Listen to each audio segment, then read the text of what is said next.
art of fighting without fighting? Show me some of it.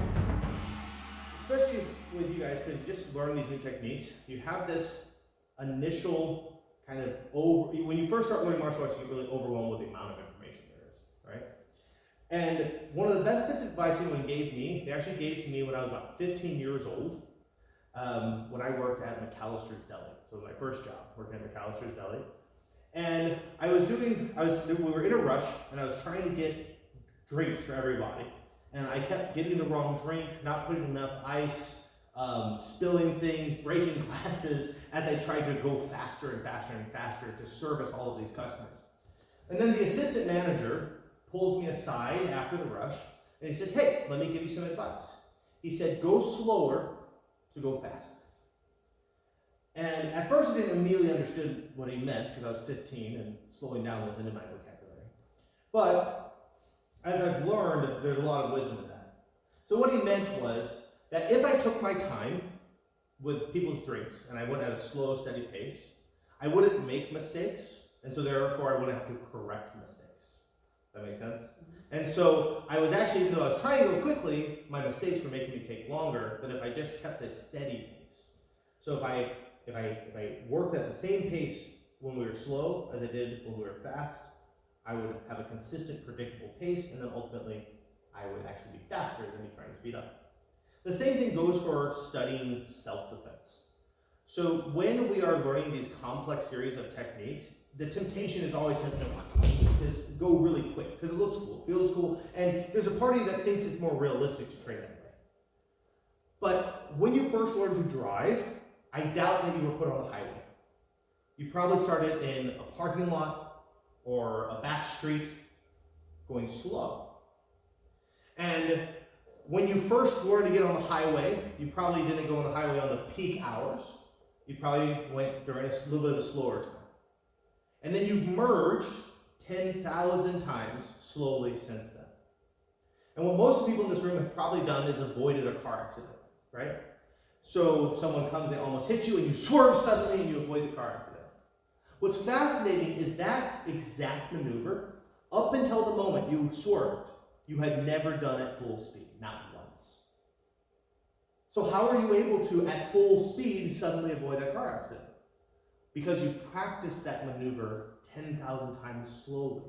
You have merged 10,000 times. You have changed lanes 10,000 times. But instead of doing it very, very quickly, you did it slowly. But when the time came, because you had so much practice doing it correctly, you were able to do it quickly. The thing is, if we get 10,000 reps of quick, shitty technique, we have quick, shitty technique. But what's fascinating is if we get 10,000 repetitions of slow, correct technique, we end up with quick, correct technique. The speeding up will happen from familiarity. You think about when you first learned to type, you probably weren't as quick as you are typing now. Or when you first learned to text, you're probably not as quick as you are now. But as you sped up, unless you were trying to get a very specific job, you probably never sat down and intentionally tried to type faster or intentionally tried to text faster. It's just you started at the pace that you could, and then because you became more familiar with emotions, you were able to do it faster naturally.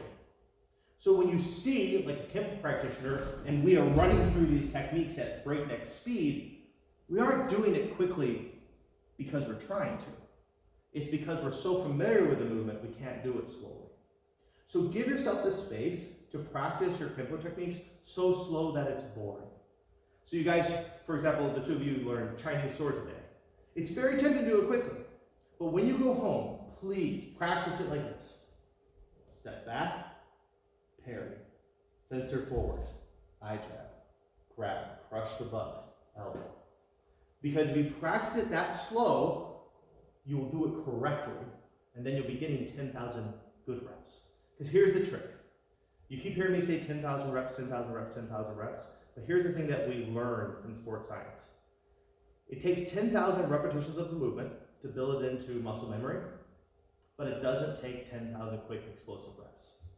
10,000 repetitions is what it takes at any speed. So go slow so you can go faster. Make sense? Mm-hmm. All right, that's what I got for you guys.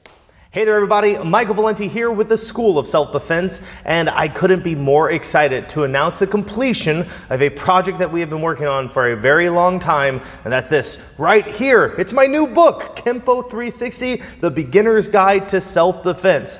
Everything within this book will serve as the essentials kit for self-defense. You will learn everything you need to know about the basics of striking with your hands, elbows, knees, feet. You will learn about takedowns and falling safely, as well as pins and submissions. We have information in this book on how to identify a potentially abusive partner, as well as how to de-escalate an aggressive person. And of course, there is a complete history of Kempo that led up to Kempo 360. So what are you guys waiting for? Kempo 360, The Beginner's Guide to Self-Defense, is available to purchase now from Amazon.com. Link is in the description, or just go to Amazon and search Kempo 360, The Beginner's Guide to Self-Defense, written by yours truly, Michael Valenti. Listen, teaching beginners in martial arts has always been one of my deepest passions, and I poured that passion and knowledge into this book, writing it with the beginner in mind. The goal of this book is simple, that a complete novice could pick this book up, read it from page to page, practice it thoroughly, and be prepared to defend themselves against a bigger, stronger, and more athletic opponent. Don't miss out on this incredible book. If you are a fan of this channel, a fan of martial arts, or just looking to get your feet wet and get involved in the world of martial arts, this is the perfect starting place for you. So head on over to Amazon.com one more time and look for Kempo 360, The Beginner's Guide to Self-Defense, then fight on.